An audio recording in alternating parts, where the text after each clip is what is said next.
And there are just all kinds of things to talk about in regards and in connection to this issue. Nobody can do that better than my good friend from the state of Florida, Reverend Carl Gallups. He is back on the program with us today. Carl, it's a privilege to have you back, brother. Oh, Shad, the privilege is mine. Thank you so much. I'm pretty fired up about this. I don't know, Shad, that I have ever been so discouraged as I have been in just the last couple of days about the overall direction of our country. I'm afraid, Shad, unless God just intervenes, I think we have lost it, and I'll explain that in a few more moments. But we've got to get something going here. Well, I know, Carl, that you and I are both people that think a lot about the issues and the challenges that face our nation currently. I would confess to you as well that I'm having a hard time staying optimistic about this. The biggest and most important factor determining where we go is whether we have an electorate and whether we have a population that can be responsive enough to the facts on the ground to make a wise choice. Yes. If they're plugged in enough to actually go in the voting booth yes. and do something that's going to help us instead of hurt us.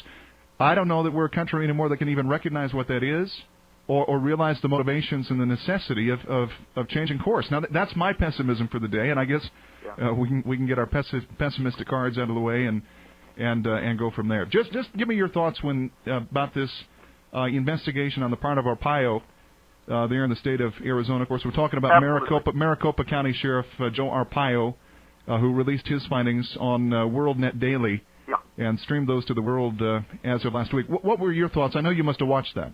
Oh, absolutely. In fact, folks can go to carlgallups.com and click on the Obama Fraud Archives and watch the entire hour-and-a-half presentation. I've got it there in high-quality audio and video for your listeners. But let me just say, Shad, I'll give a quick synopsis of it, and then, of course, I know you have questions for me, and I can speak about this for hours. But here's the deal. Well, see, Shad, I've been involved in this from the very beginning. I was in a motel room in South Florida preparing to preach a prophecy conference when I heard Hillary Clinton say with my own ears, saw her with my own eyes, that she had information that was going to destroy the Obama campaign. We found out later, of course, that she had the same information that Arpaio now understands, and she was the original birther. But, of course, she was shut down and deals were made, and now she's Secretary of State and will never again say another word about Obama's fraudulent claim to the White House. Well, and Carl, you touched that in itself is one of the most frightening aspects of this entire thing. We keep getting reports that there have been threats, there have been incidents of coercion where people connected to this investigation who've stuck their nose in just a little bit too deeply have been contacted by people in high places and essentially threatened that if they don't drop what it is that they're looking at, drop what it is they're doing, there's going to be big trouble for them. This is tyrannical government. Oh, Shad, listen, this is why I said, in the last couple of days, I've never been more discouraged in my life. We've lost it. We've got one more election cycle to win this country back, if we have that. Yes. But just in the last couple of days, again, go to the Obama Fraud Archives, one of the headline articles, in the last couple of days, Shad, just in the last couple of days, we have mainstream media people who are now easing out of the darkness and releasing statements that they have quit their jobs.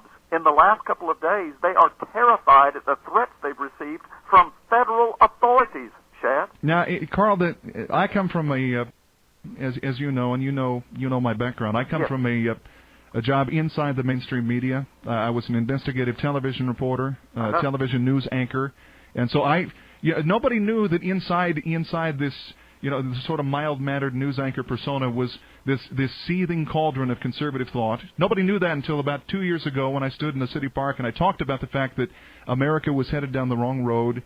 And it was nonpartisan, but I said the government is too big, we're spending too much money, yada, yada, yada. The Tea Party is dead on, and everybody needs to wake up and realize what it is that is the home cooking in this situation. And Carl, the thing is, the response to that, why is the mainstream media not all over? Mainstream media, the media itself, journalism is supposed to be the immune system of the country. It's always been my belief that good investigative reporting, in many cases, saves us from bad government, saves us from bad corporations when they get out of line. Capitalism is a wonderful thing, but you need the journalistic community to do the job. Why are they not doing their due diligence? Why are stories like that not making headlines coast to coast? Well, Shad, there has been a movement in our nation since its inception to take this government back and hand it back to the crown of Europe. Most of the people in the colonies did not want to go to war with Europe. The Tory faction was overwhelming, but because we had a minority of founding fathers and patriots with pitchforks and muskets and resolve, we were able to stand up to the largest empire in the world. But ever since then, there have been conspiracies, and I want to talk about that word conspiracy in a moment, to take this nation back for a socialistic European-style nation, and we've been fighting it. Our founding fathers told us that this freedom we have, this constitutional republic we were given, we could only have it as long as we were willing to keep it. And I'm afraid we've raised a generation that doesn't understand it. I don't think they're willing to keep it, and I'm afraid we're on the cusp of having lost it. But to answer your very first question about the Arpaio investigation, and let me preface it with this. People are turned off by the term conspiracy theory and conspiracy theorist. But yes. Let me remind your listeners, prior to being in the ministry, I've been in the ministry 30 years, and I've been a talk radio host, conservative talk radio host for 10 years. Prior to that, I was a Florida law enforcement officer, several of those years a criminal investigator, 10 years in Florida law enforcement. May I remind your audience that good law enforcement always begins with a conspiracy theory. All crimes begin with a conspiracy. That's and right. A good law enforcement officer comes up with a theory as to how that conspiracy manufactured itself, and then you weigh the evidence against your theory, and you either throw the case out because there's not enough evidence, or you go forward and move it from a conspiracy theory to a bona fide conspiracy and a crime, and then you begin to make arrests. Isn't it amazing how things just clarify once we realize and remember what words actually mean? Oh, yeah. Words have You're meaning, absolutely right about that. Yeah, and the left is absolutely brilliant at taking words and twisting and perverting them until they become ugly things, when as a matter of fact, well, like profiling. I was a law enforcement officer. We were trained how to profile. Profiling is nothing but good law enforcement. Now if you're accused of profiling, you want to go hide under a rock because you feel filthy. And that's what a law enforcement officer does. He deals in conspiracy theories and profiling. And so what Sheriff Arpaio has done, he was presented with a theory of a possible conspiracy to commit fraud and deceit upon our nation. He studied it for a couple of months, then finally decided he would put together an investigative team of 6 people, 3 attorneys with criminal investigation experience, 3 law enforcement officers with criminal investigation experience, and he turned it over to them. And I want to remind your audience, Shad, yes. Arpaio didn't investigate anything. See, this is important because the media is trying to go to Arpaio's character, and they're trying to attack him rather than dealing with the evidence. They're trying to say, oh, he's just a nut job, he's a fruitcake, he's been under investigation, et cetera, et cetera. Well, I want to say, Shad, it doesn't matter if a street hooker from New Jersey presented this evidence. The facts are the facts, and the bottom line is Arpaio didn't investigate anything. He was brilliant in this. What he did, he turned it over to 6 independent people. And let me tell you how independent they were, Shad. 2 of them have gone on record as saying that from the beginning they didn't want to be a part of it because they thought Obama was innocent. They were pro-Obama yes. people. They're on record saying that. That's absolutely right. I just want to reset here real quickly for those joining the audience currently. We're talking with Carl Gallups. He is an ordained minister from the state of Florida, former law enforcement officer and investigator, and now a conservative talk show host, doing the same work that so many of us have just felt that we have no other choice but to do in trying to raise awareness about the state of our great nation and get it back. We're talking about the Joe Arpaio investigation, which, as we're just learning and hearing from Carl today, is probably just a bit of a misnomer in the way that it's even nomenclatured. It's not the Joe Arpaio investigation. He turned it over to independent folks, and as you say, Carl, even some of those within those ranks were skeptical about what it was they were going to find. Well, as a matter of fact, Joe Arpaio admitted that the reason it took him so long to decide whether or not to go forward because he was skeptical. In yes. fact, he said when he first started the investigation that his hope was that the investigation would prove that everything was legitimate and he could put this behind him. He had other things that he needed to do. And I understand that.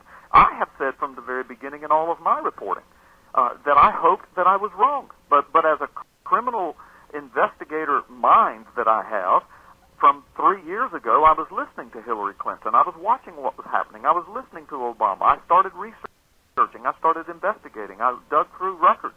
And I was finding 3 years ago that this man more than likely was a fraud. And I was announcing 3 years ago, folks, I hope I'm wrong. I don't want it to be that the man in the White House is a fraud. I can't stand his politics. I want him out of there, but I want him out through the legal voting process. I'm not out to get him because he's a Democrat or because he's black or even because I don't like his politics.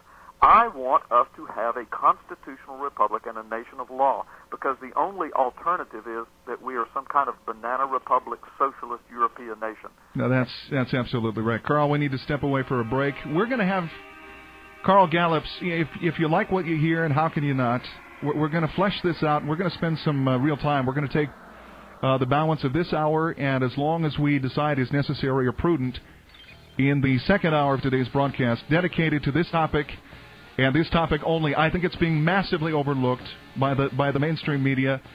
We'll talk about those newly released Obama tapes, the ones that so many of you out there postulating Andrew Breitbart might have given his life to secure. Topic continues. Shad Olson Show, the SOS Radio Network.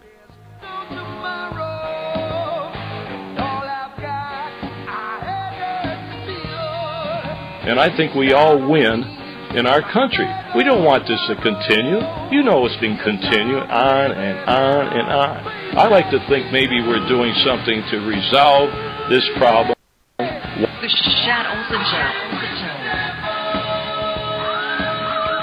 Right now we want to see if these are forgeries and fraud. We want to find the perpetrators no matter where those suspects may be.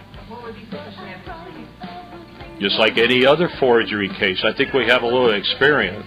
The Shad Olson Show. Shad Olson Show. Yeah, don't you know, it's that experience on the part of Maricopa County Sheriff Joe Arpaio that has the liberal left up in arms. I don't think for the life of them they ever realized or figured that somebody with his bulldog's tenacity and with his clear background of investigative credibility was going to get involved with this situation at such an inopportune moment. Here Barack Obama looks ready to pull the wool over the American people's eyes, despite record oil prices that are in the offing, just waiting to happen at any moment, given the foreign policy profligacy of this president. The fact that gas prices are now triple what they were when he was elected. The fact that unemployment numbers that come out of his Labor Department are worthy of Pravda in the fact that they're so fictional as to be laughably unbelievable.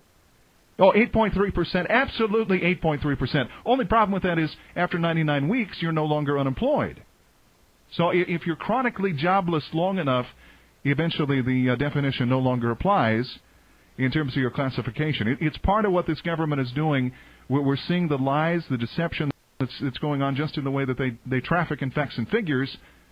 Why wouldn't we believe that those documents that they put forward, the selective service card and the birth certificate, couldn't those be forgeries as well? There's probable cause there, and Sheriff Arpaio says that it's backed up with investigative fact as well. Carl Gallup's our guest. Carl, let's pick up where we were as we head to the top of the hour. There shouldn't be any question that Arpaio is doing his due diligence. No, there's not any question. Again, having come from a law enforcement background, criminal investigations, and two different sheriff's offices. So I can tell you, no, there's no question. That's why they took an hour and a half, Shad, and presented everything as though they were in court. He could have gotten up there and given a 2-minute speech and said, well, we found out the birth certificates of fraud. That's our report. Bye. But no, he took an hour and a half. Video evidence showed everything that you would show in court. The evidence is overwhelming, 100% absolute, according to their own words, that the document that Obama showed us is an absolute forged fraud. Carl, didn't you just love the desperation on the part of the reporters in the room? Oh yeah. Just desperate to find some angle that they could use to discredit the whole process. Well, the reason, Shad, is because the media is complicit in a crime, and so is Congress, and so is the Supreme Court, and so are our federal courts, yes, because they have refused to do anything. Now they're panicking. They're in shock. They're panicking. They're embarrassed. They're humiliated. They're angry. This is why reporters, mainstream media people, several of them have been threatened with their jobs and security. That's why several are reported now to have quit their jobs in the last couple of days because of threats from federal officials. But the bottom line is this is the biggest fraud perpetrated upon the American voting public in the history of America. I believe that. Shad, listen, it is entirely possible that we have a foreign national usurper invader running the White House and the military of the United States of America with his finger on the red button, and the mainstream media should be hollering in the streets, extra, extra, read all about it, and instead they're saying nothing. This is horrible, Shad. Well, and Carl, it's that fear, ostensibly in and of itself, just the fear of even being able to talk about this subject. I admit I have a little stomach acid and palpitations, thinking about, are we going to do another program about this? We've spent so much time talking about it. It's been so discredited. It's been thrown into the same sort of circular file category as Little Green Men. And, yeah. Well, Sheriff Arpaio's investigation blew that out of the water. Well, that's absolutely true, and that's the reason that we've decided to broach it once again today. Where would you like to take us in terms of what was new and different about what Arpaio laid out in terms of the? We know the Georgia courts, the appellate court in Georgia was looking at some of the same evidence that Arpaio looked at. What's new about Arpaio's finding through the course of his investigation regarding the two documents in question? Now, you know what? We're up to the top. Let's have that be the jumping off point. Okay. As we come back to this conversation. If you're not riveted by what it is that you hear, is it a possibility that Barack Obama may not even be on the ballot? Facts, depending on your point of view and the thing that it is that you would like to believe about any given situation, the facts and the evidence can sometimes be the most inconvenient thing that you can possibly confront if you have some sort of preconceived notion about the direction that you want something to go, but the evidence that's staring you back in the face doesn't corroborate your chosen predilection, your chosen point of view. And sometimes the challenge for us as human beings so many times is to be able to relinquish what it is that we want to believe about this institution or about this person or about the situation we find ourselves in. We're masters at lying to ourselves. The biggest lies that are ever perpetrated are the lies that happen in each one of our everyday lives, the lies that we tell ourselves. Those are the biggest lies. Those are the devil's most effective lies, I believe, are the deceptions he's able to pull right between your ears. Now, you probably think, am I talking about the Arpaio investigation into Barack Obama's background and his birth certificate and his selective service card and the very real question about whether Barack Hussein Obama is even eligible to hold the office that he shows such contempt and disdain for? No, he loves the power. There's no question about that. But he does not love the country to which it's attached. He doesn't love the duty. He doesn't love what it is that he's there to do. He clearly loves the campaigning.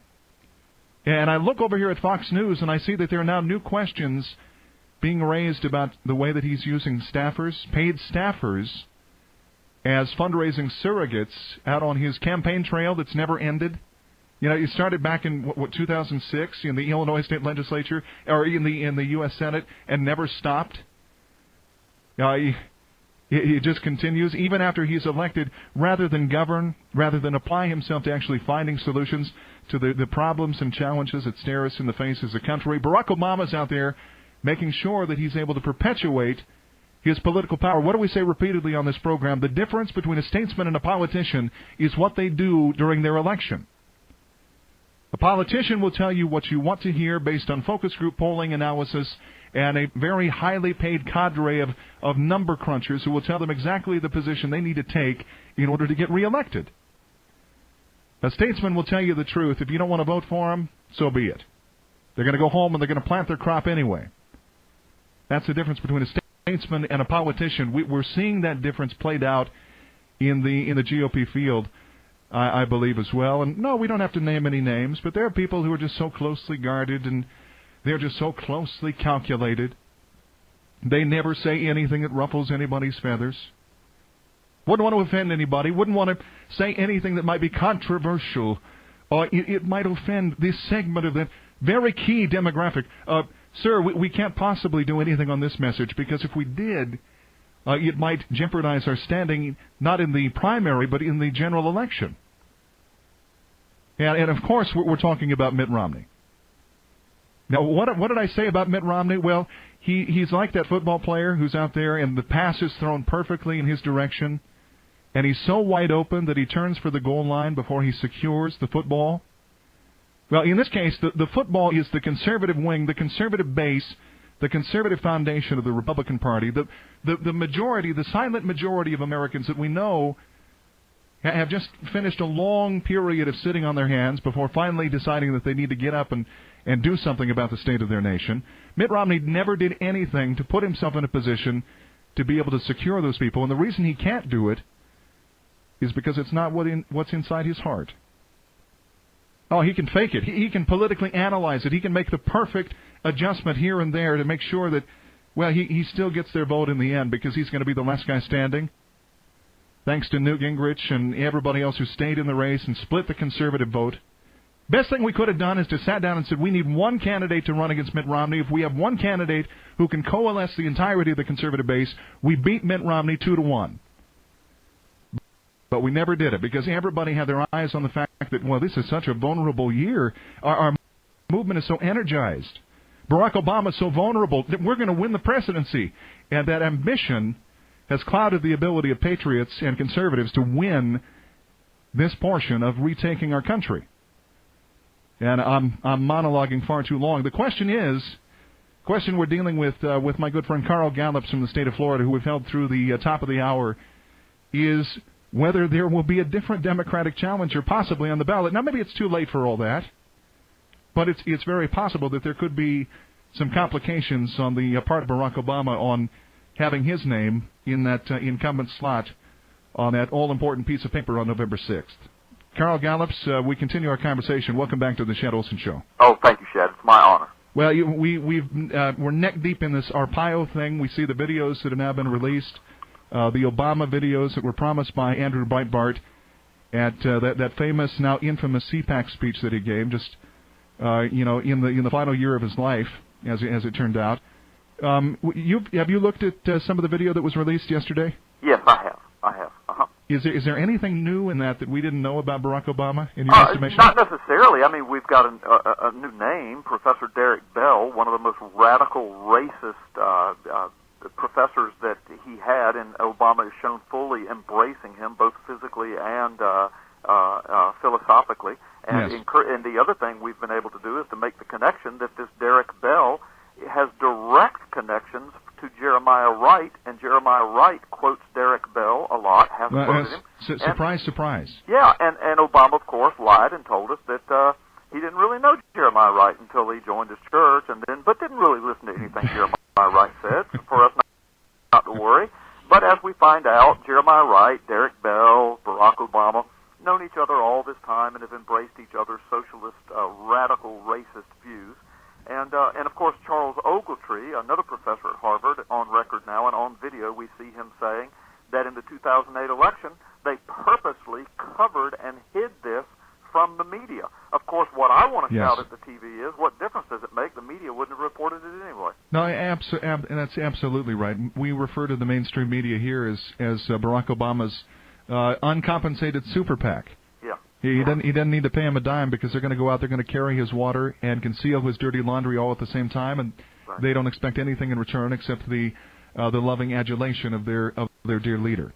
Yeah. As we look at this, do you think it's a possibility in the short time that we have before we're talking bureaucratically and judicially, in the short time frame that we have, is there a possibility, based on the evidence that you see, that Barack Obama will be off the ballot in some states? Shad, there should be, if we're still living in the America that you and I know, if we're still a nation of laws and constitutional republic, there should be a huge possibility that he would not be on this ballot, and here's why.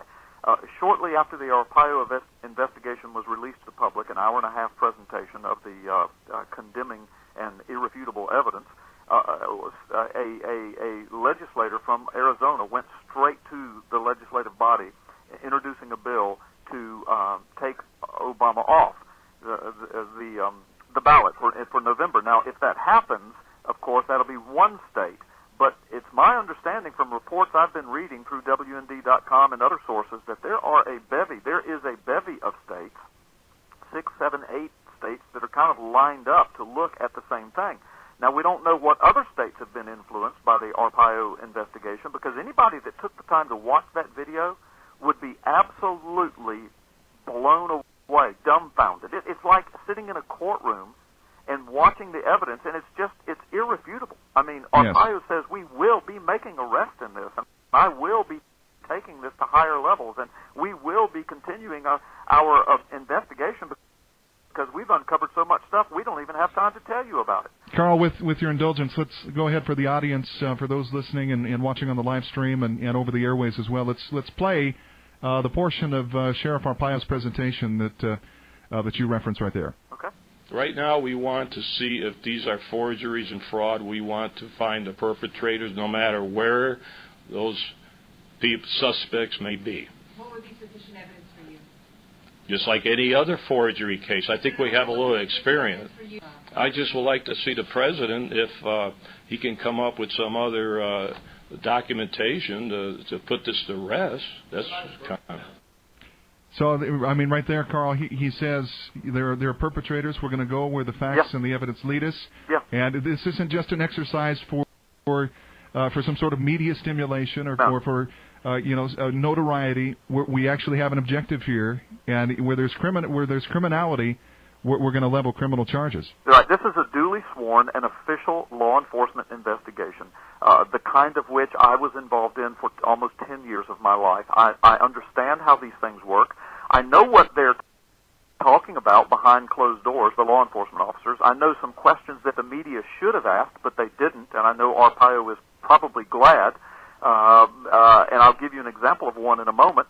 I'm sure they're talking about it behind closed doors, but the media was so consumed in trashing the messenger rather than dealing with the message that they didn't ask the questions they should have asked.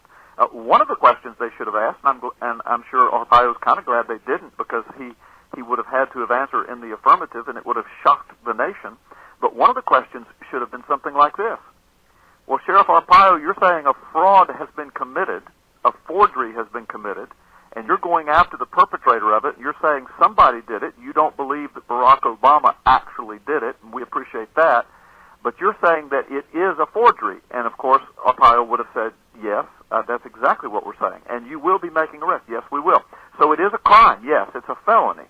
Okay? And also all manner of federal offenses.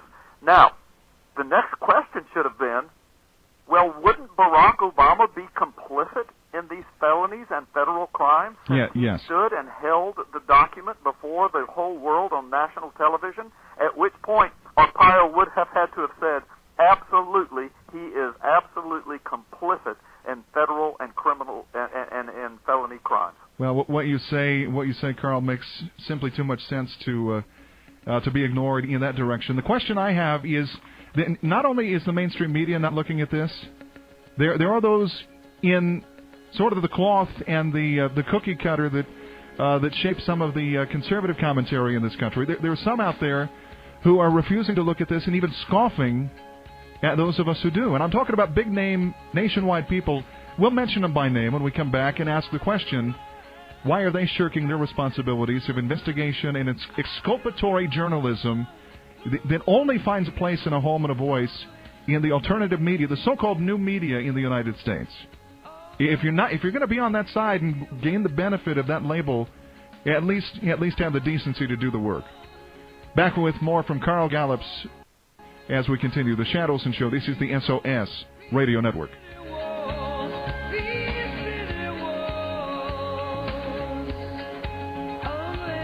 The Shad Olson Show. Not. The question is, why are folks with big names inside the conservative ranks stepping away from all this footwork and legwork, and everybody's just content to step back? Michael Medved, chief among those, and I'll call him out by name because the derision with which he treats his callers, I listen to his show from time to time, the derision with which he treats callers who call in asking him, Mike, did you see what was released here recently? Are you aware of Sheriff Arpaio's investigation, for example? And the derision with which Michael Medved responds should leave no question about the fact that he's not interested in taking a position that he deems might be too far afield from the middle of the road to possibly upset the folks who are devotees of his program. I don't understand the motivation behind that, but then again, Carl Gallups, that's just me. I don't know why you wouldn't want to just wade into this with your sleeves rolled up and get to the bottom of it, regardless of where the truth takes us. Well, I have some opinions. I would only have to speculate. I think it's multifaceted depending upon who we're dealing with. I'll tell you this, we have a lot of gutless men in our culture these days. Amen. We've been feminized and you know, and I said back during the early part of the campaign, back when Palin and Jan Brewer and Michelle Bachmann and those gals were in it, I said, you know, some of the best men in the country right now are women. And isn't that the truth? Yeah, well, I mean, they were saying what the men should have said. Where have all the men gone? Where have all the godly, gut-filled, roll up your sleeves and stand up for America and salute the flag? Where have those men gone? You need to come back and we'll devote an entire program to that conversation in and of itself. So some of it has to do with just pure gutlessness and pure effeminacy. I can't say the word now. If you're hearing, I think Anderson Cooper said it well enough for both of us in the clip we just played. After that, but anyway, that blew me away. I'm having a hard time speaking now just listening to Anderson Cooper. But we'll give Reverend Carl Gallups, Reverend, we're down to the bottom of the hour, and we'll complete this conversation as we come back. We're going to keep you through the balance of the hour. It's such a pleasure and a privilege to have you on, and I want you to know that you have my utmost admiration for the work that you're doing in taking the risks that so many out there are unwilling and too gutless to actually take on.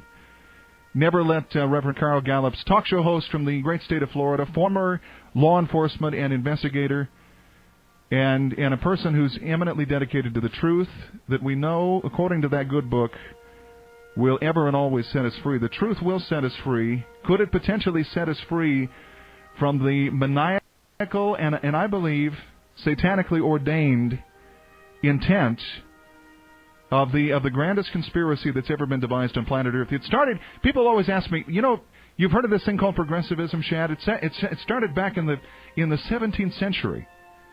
And my retort to that always is, no. It started in the Garden of Eden when the snake talked Eve into that apple. Back with more. We're still trying to undo the damage. Jesus Christ has undone the largest portion of it regarding our mortal souls. We're trying to do the rest in relieving the slavery that the author of that conspiracy would have us suffer. Shad Olson Show. This is the SOS Radio Network. But this is the risk we run, Carl Gallups, when we have somebody in the White House whose own views are antithetical and anathema to the continuation of a free republic here in the United States. Yeah, brilliantly stated, Shad, and thanks for having me back. And I say, look, if birth certificates and places of origin don't matter anymore, I'm starting a new website, BP for President. You and me both, brother. I've said that so many times, and I'm sure you've said it on your show too. Since we don't care where our president's born, and we don't need him to actually be from the United States, there's some argument, and I've told you about this both off air and during the course of the program today, with Mr. Netanyahu's background in the Philadelphia area. There's some argument that could be made that he's more American than Barack Obama, and certainly where it counts in his heart, he's eminently more American than President Obama. Would you agree with that? Yeah, oh yeah, absolutely. He certainly speaks more Americanese and more American-like than what you and I have been raised with and what we're used to. Well, as he said so brilliantly, if it walks like a duck and talks like a duck, you know it to be a duck. It's a nuclear duck with Iran, and his conservative ideology is certainly an American duck that we can identify and show affection for. Well, so as we continue this conversation, Carl, where do you want to take us in the time that we have remaining? We'll take up to the balance of the hour, and just to remind the audience, we're talking with Carl Gallups. He is a conservative radio host out of the great state of Florida, doing the Lord's work and advancing the truth and following the facts and the evidence to their utmost conclusion in this devolution of culture and what we see as sort of the flickering remains of the American dream that we're trying to keep on life support and resuscitate and protect against the nefarious intent of people that we clearly see don't have the best interests of the United States in their heart. I'm just watching on Fox News, Carl, breaking news that the president's now urging Senate Democrats once again to kill the Keystone XL pipeline. All the while, didn't yesterday he just came out and said, I don't want gas prices to go higher. Right. I'm running for re-election. I would never want gasoline prices to go higher than they are now. Right. But by the way, kill that Keystone pipeline. Right. No. He does not have the best interest of our nation at heart, as you and I know our nation. I mean, that if it walks like a duck, talks like a duck, it's a duck. And along those lines, you asked where I wanted to go several places. First, I wanted to finish answering the question you asked at the bottom of the hour, and that is, why are these other big dogs in the media shirking their responsibility to report this? And, yes. and I started by just saying, number one, there's just a lot of gutless men in the media. Number two, and now we're just learning in the last couple of days that some in the mainstream media are coming forward saying that they were actually just in the last week or two threatened by federal authorities with their lives and safety and jobs and of their families if they reported the Arpaio investigation. Now, yes. That's an amazing and startling revelation. That's not America, Shad. That's Soviet Union. That's absolutely true. And, Carl, when we set that against the backdrop of the comments that I know that you're aware of, both by our esteemed Attorney General Eric Holder, who doubled down on the fact that, we killed Anwar al-Awlaki. We know he's an American citizen, but we reserve the right to be able to do that. Due process, apparently, Carl, in America doesn't mean judicial due process anymore. Yeah. It just means if we decide that somebody's guilty, we have executive privilege to go take their life. The more troubling development that happened this week, FBI Director Robert Mueller, under congressional examination, said that he was deferring to the Attorney General on a question of whether it's okay to do that same sort of operation, essentially a hit job on an American citizen, not on foreign soil. Yeah. Now, you combine that with the threats that you're talking about against people who are willing to look into the dark corners and the back alleys of information in terms of finding out what's truth and separating truth from fiction. These are some frightening times, my friend. Well, and here's the foundation to it all. Sheriff Arpaio and a 6-man investigation team that utilized the expertise of forensic laboratories and digital document expert professionals and laboratories. So a conglomeration, a plethora of people, criminal investigations and forensics investigators, brought forth irrefutable evidence that the document, the only identifying document that has been proffered by the White House thus far, identifying Barack Obama, is a forgery and a fraud. And as Sheriff Arpaio said, that means as of today, we still have no identifying documents on Barack Obama, much less we still do not know where he was really born. So the foundation to what you just brilliantly stated, Shad, is this. It is highly possible. Now, I'm not ready to declare it's 100% truth yet because it's not over. But it's highly possible, according to Sheriff Arpaio's investigation. Remember, I spent 10 years in criminal law enforcement and several of those years in criminal investigations. Yes. It's highly possible, based upon that investigation, that there is in the White House a foreign national usurper of the military and economy of the United States of America. Now, if that's so, how would you expect a foreign usurper to act when it comes to energy policy, environmental policy, radical environmental policy, homosexual agenda, anti-Christian agenda, pro-Muslim agenda? How would you expect a foreign usurper with a Muslim background to act in the Middle East, and Arab Spring, and Arab uprising? How would you expect them to act in oil exploration, energy policies, military policies? It would explain a few things, wouldn't it, Carl? Well, you would expect them to act exactly like the man that's in the White House right now and the administration he has surrounded himself with. Rather than trying to wrap our heads around the fact that we have somebody who we expect, it's just natural human tendency and it's natural American tendency, Carl, to believe that somebody who would devote their life to politics and public service, quote-unquote, we would expect them to be just as lovingly patriotic and as patriotically motivated.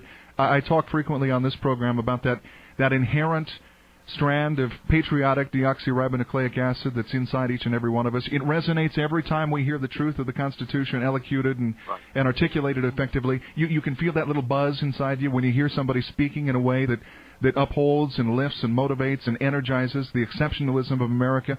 It's that little truth detector that's inside each and every one of us. We just expect that everybody, and especially somebody who would seek the highest office, would have that inside of them. Right. And when you see a string of behavior like you've just laid out so poignantly that doesn't fall in line with that, we're left to scratch our heads.